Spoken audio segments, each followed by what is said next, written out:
Good evening, folks. This is Steve, and this is A Voice in the Desert.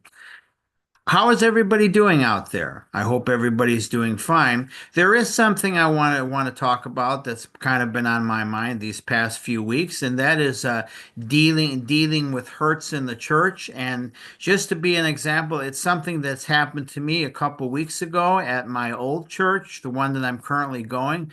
So it's been sort of devastating to me, and I'm having a hard time forgiving this person. And I'm not going to mention the gender of the person, but let's just say what happened to me is they got me at a very vulnerable time.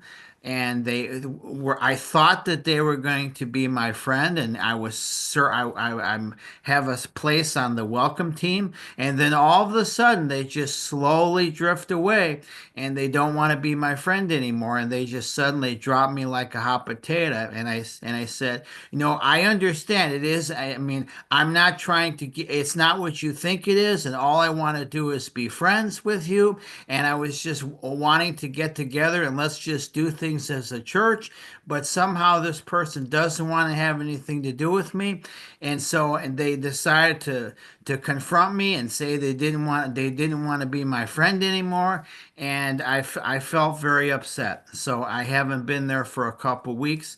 So right now I'm actually looking for another church. I'm still going to be somewhat involved at the other church, but right now I think I have some healing that needs to be done. And yeah, I do have to work on my forgiveness. And there's some verses in the Bible that I'd like to share that talk about forgiveness. So when you're feeling hurt, it's called 1 Peter 5 says, in prayer, acknowledge your feelings, admit you can't handle them, and trust God to set things right. 1 Peter 5 says, cast all your anxiety on him because he cares for you. Corinthians 1 3 4 calls God the Father of compassion and God of all comfort. Isaiah 41:10 reminds us that God is with us and he will never forsake us. On forgiving others, it says Corinthians 3 2:13 says to be honest with yourself and God about your pain and to continue to take steps and forgive others. Now, I just want to state this for the record. No matter what you're going through, if there are people in this world that just simply don't like you. That's a fact of life. It happens out there in the world, it happens in the church. And what I have to learn, and what all of you guys have to learn with your experience, and I know that the experience that I'm feeling right now feels very devastating and it feels very hurtful, and it's causing me to go into some sort of a depression. But I think what we need to do in a situation like this is when someone hurts us really badly and says they don't want to be our friend, what you do is you got to walk out there in the world. It's a big world out there. You got to go out, meet new people because there are people out there that like you and they want to get to know you. And no matter what you've been through, you can always go to God the Father, and He is always there with you. He will never leave you and will never forsake you. Now, I want to say one thing that I'm thankful for. I'm thankful for my girlfriend, Andrea, that she loves me. And I went to her to see her this week, and I let her know, and I says, I'm very thankful for you, and I'm very thankful that you're here with me. So there's now, although I still feeling some hurts, I'm very thankful that it might not have been worse. But I get very upset very easily, and since this past week, I have gotten very angry with this person on text message, and I said some very nasty things to them, and now I'm not going to ever have to deal with it. But I was feeling so hurt inside that I felt I had to let it out, and this is very disturbing that I had to do this. But it's the hurt and the pain is so bad that I'm not feeling comfortable of ever going back to that church again or not being there. So I'm basically is just looking to have a fresh start and starting over and maybe going to someplace else. And Depending on where you've been, some maybe you've been at your church for 5 to 10 years. Maybe things are changing. Maybe the people are different. Maybe you just got to go out there and meet new people. And so that's what I'm going to start doing. I'm just going to just get myself out there and just try to keep my mind sane and not think about this, and hopefully the hurt and the pain and the depression will go away. But anybody out there who has expressed this or have experienced this in the church or in life, that not everybody is going to like you and not everybody is going to love you. But there is one person that will always love you, and there will always person that will never leave you, and that is God and the Father.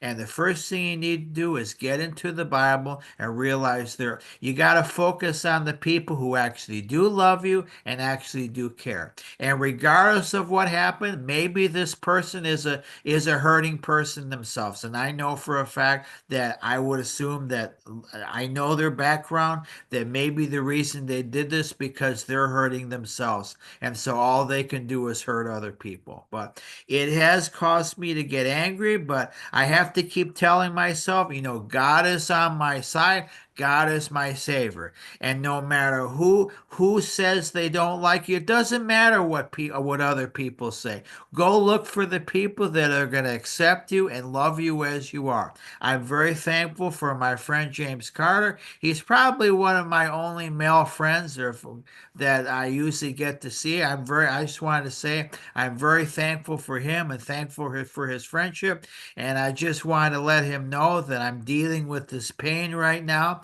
and it's very, very overwhelming. And I'm taking this St. John's wort, and it's very hurtful that I have to say this, that I didn't think that this was going to happen, but if it does happen, it's happened to me.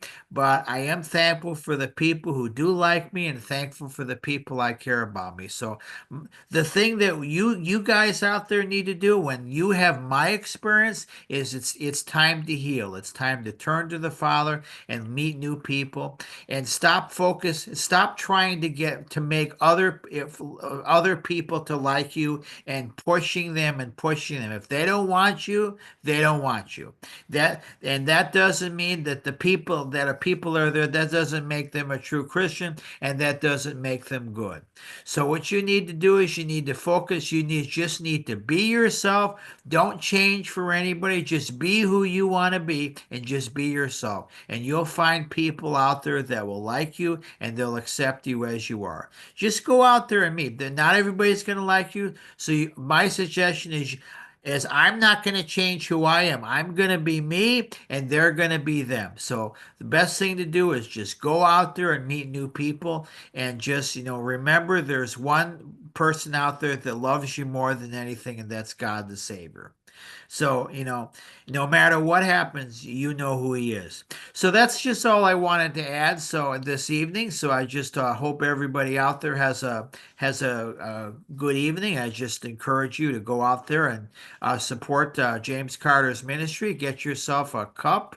Get yourself a tumbler for a $10 donation from a voice crying in the desert, and go out there and make your donation to his ministry. As a matter of fact, I did something nice today. I gave a little donation to a Christian school. It was a small donation, but I felt it was something good and it was something nice to do. So that's all I wanted to have. So this is Steve A from A Voice in the Desert, and I will talk to you soon on the very next video.